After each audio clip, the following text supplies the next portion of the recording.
हो तुम उसे? हम शेर को बेवकूफ बनाने में कामयाब हो ही गए। जो हाथ बढ़ाए खा। और बंद कर दो ये ड्रामे। जो कुछ चाहिए था मिल तो गया है। ये लायक ही नहीं है कि कोई इनकी इज्जत करे। कोशिश करती हूँ। समीर, मामूली सी मुलाजमा है, अपने शौहर के साथ कहाँ जोड़ रही हो? खुद को इतना मसरूफ रखूं कि अपना आप भी ना याद रहे। सब क्यों हुआ? खड़ा है, उस हाथ को थामो। तो खुला ऐलान होगा ना बगावत का। काका साहब, काका साहब, काका साहब। बदर ज़मान और उसके बेटे ये समझ रहे होते हैं कि उन्होंने इस दफ़ा शेर ज़मान को धोखा दे दिया है और उसे पता भी नहीं चला, लेकिन उन्हें नहीं पता इस दफ़ा उनका वास्ता एक नए शेर ज़मान से होने वाला होता है।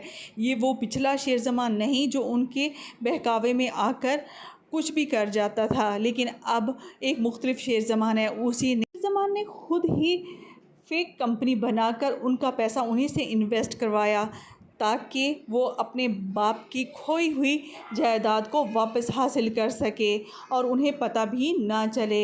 इसीलिए तो वो काफ़ी खुश भी नज़र आ रहा होता है कि उसके बाप का खोया हुआ। असद दूसरी तरफ अपनी बीवी को धोखा दे रहा होता है। वो अपनी ही नौकरानी के साथ निकाह रचा के बैठ चुका होता है। उसकी बीवी को इस बात का शक तो हो चला होता है कि उसकी नौकरानी गायब है, तो वो यही कहेगी अपनी माँ से कि नौकरानी भी गायब है और असद का भी कुछ पता नहीं है। तो नईमा उसे यही कहेगी तो तुम्हारा दिमाग तो नहीं ख़राब हो गया कि तुम अपनी नौकरानी और अपने शौहर को इकट्ठा जोड़ रही हो।